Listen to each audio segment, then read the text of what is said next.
کریم، برادران اسلام، الحمدللہ رمضان المبارک کے فرائض، فضائل اور احکامات کے بارے میں دروس سابقہ میں نے باتیں عرض کر دی تھیں، اور اسی طرح لیلۃ القدر کی عظمت اور اس کی برکت اور اس کی فضیلت کے بارے میں بھی میں نے عرض کر دیا تھا کہ اس رات کو جسے اللہ تبارک و تعالیٰ نے 1000 مہینے کی عبادت سے زیادہ بہتر قرار دیا ہے۔ حتیٰ کہ بعض علماء کرام نے تو یہ بھی فرمایا ہے کہ حضرت سلیمان علیہ السلام کو جو اقتدار ملا تھا وہ 500 مہینے کا تھا، اور اسی طرح ذوالقرنین نے جو سفر کیے تھے وہ بھی 500 مہینے کے تھے، تو ان دونوں کو ملا کے گویا 1000 مہینہ بنتا ہے۔ تو اللہ تبارک و تعالیٰ نے حضور کو لیلۃ القدر کی عظمت کے طور پہ وہ 1000 مہینے سے افضل رات قرار دے دی، اور یہ بھی حضور نے فرما دیا کہ تحروا فی العشر الاواخر، رمضان شریف کے آخری 10 دنوں میں اس کو تلاش کرنے کی کوشش کرو۔ اور اسی طرح رمضان المبارک میں ایک اہم عبادت ہے جسے تراویح کہا جاتا ہے۔ ایک تو یاد رکھیں کہ بہت سارے لوگوں میں اختلاف ہے، بعض لوگ تراویح اور تہجد کو ایک سمجھتے ہیں اور سب کو قیام اللیل کے نام سے یاد فرماتے ہیں، اور بعض علماء فرماتے ہیں کہ اصل میں بات یہ ہے کہ جو نماز سارا سال تہجد کہلاتی تھی وہ رمضان شریف میں آ کے تراویح کہلاتی ہے۔ لیکن محققین علماء جو ہیں، جیسے کہ علامہ شیخ الاسلام ابن القیم رحمہ اللہ تعالیٰ ہیں، اور اسی طرح علامہ نووی رحمہ اللہ تعالیٰ ہیں، ان سب نے یہ تحقیق کی ہے،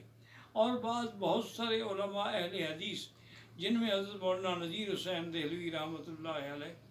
اور دیگر علماء کرام ہیں، انہوں نے فرمایا ہے کہ نہیں، تراویح ایک الگ عبادت ہے اور تہجد ایک الگ عبادت ہے۔ تہجد جو ہے وہ پورے سال میں ہوتی ہے، اور تہجد کے لیے تو افضل یہی ہوتا ہے کہ وہ رات کے آخری حصے میں پڑھی جائے، اور تہجد میں افضل یہ ہوتا ہے کہ 4 رکعت کر کے پڑھی جائے، جیسے کہ ایک حدیث مبارک میں بی بی عائشہ فرماتی ہیں کان یصلی اربعا اربعا فلا تسأل عن حسنہن وطولہن، او کما قالت عائشہ رضی اللہ تعالی عنہ، کہ حضور 4 رکعت پڑھتے تھے، لیکن میرا بیٹا آپ کی نماز کا جو طول تھا، طول قرات تھا، اور اس میں جو حسن تھا، اس میں جو حلاوت تھی، اس میں جو ایمانی جذبات تھے، اس کا آپ کیا تصور کر سکتے ہیں؟ کون ہے جو حضور صلی اللہ علیہ وسلم جیسی نماز پڑھ سکے؟ تو اس لیے تہجد ایک الگ چیز ہے۔ اور جہاں تک تراویح کا تعلق ہے، ابتدا میں حضور صلی اللہ علیہ وسلم نے صرف 3 رات تراویح پڑھائی ہے۔ ایک رات جو ہے آپ نے رات کے پہلے حصے میں پڑھائی، دوسری رات آپ نے آدھی رات تک پڑھائی، تیسری رات آپ نے سحری تک پڑھائی۔ تو آپ نے 3 راتیں نماز پڑھائی، اس کے بعد آپ نے نماز چھوڑ دی۔ صحابہ انتظار کرتے رہے، لیکن حضور تشریف نہیں لے آئے۔ صبح کو فرمایا کہ میں جان کر نہیں آیا تھا کہ اللہ کو اگر یہ میری ادا پسند آ گئی تو کہیں میری امت پر یہ نماز فرض نہ ہو جائے، اگر فرض ہو جائے تو پھر ادا کرنا آپ لوگوں کے لیے مشکل ہوگا۔ تو پھر یہ تھا کہ ہر آدمی متفرق طور پہ تراویح پڑھتا تھا، لیکن اللہ تبارک و تعالیٰ نے یہ عظمت جو ہے سیدنا امیر المؤمنین عمر رضی اللہ تعالیٰ عنہ کے مقدر میں لکھ دی تھی کہ آپ نے تمام لوگوں کو جمع کیا، اور حضرت ابی بن کعب جو تمام صحابہ میں سب سے بڑے قاری تھے، ان کے پیچھے آپ نے حکم دیا کہ تراویح ادا کی جائے، اور وہ تراویح حضرت عمر کے عہد سے لے کر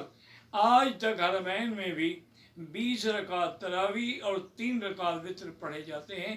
اور یہی عمل تھا جو جاری و ساری رہا، اور یہی عمل تھا جو مقبول ہوا۔ حتیٰ کہ امام مالک رحمۃ اللہ علیہ فرماتے ہیں کہ ہم نے اہل مدینہ میں کسی کو بھی نہیں دیکھا کہ وہ 8 رکعت پڑھتا ہو یا 8 رکعت پڑھ کے چلا جاتا ہو، بلکہ سب لوگ جو ہیں وہ یا تو 20 رکعت تراویح اور 3 وتر پڑھتے ہیں، یا کبھی کبھی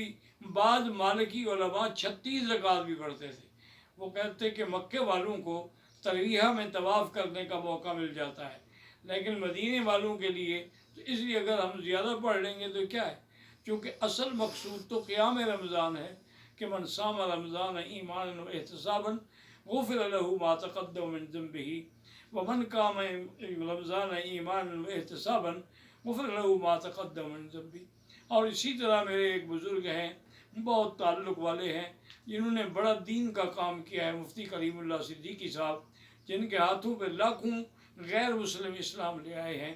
ان کی بیٹی رمیزہ فوت ہو گئی ہیں، ان سب کے لیے دعا کریں کہ اللہ اس کی مغفرت فرمائے۔ اسی طرح میرے استاد سے، بلکہ استاد الکل تھے، شیخ الحدیث بھی تھے، شیخ الادب بھی تھے، شیخ المعقول والمنقول بھی تھے، حضرت مولانا منظور احمد صاحب نعمانی طاہر والی۔ ان کا بیٹے عبد الرشید نعمانی جو ہیں وہ بھی کل فوت ہو گئے، اللہ ان کی بھی مغفرت فرمائے اور ان کے درجات بلند فرمائے۔ صدق اللہ العلی العظیم۔ ربنا تقبل منا انک انت السمیع العلیم وتب علینا انک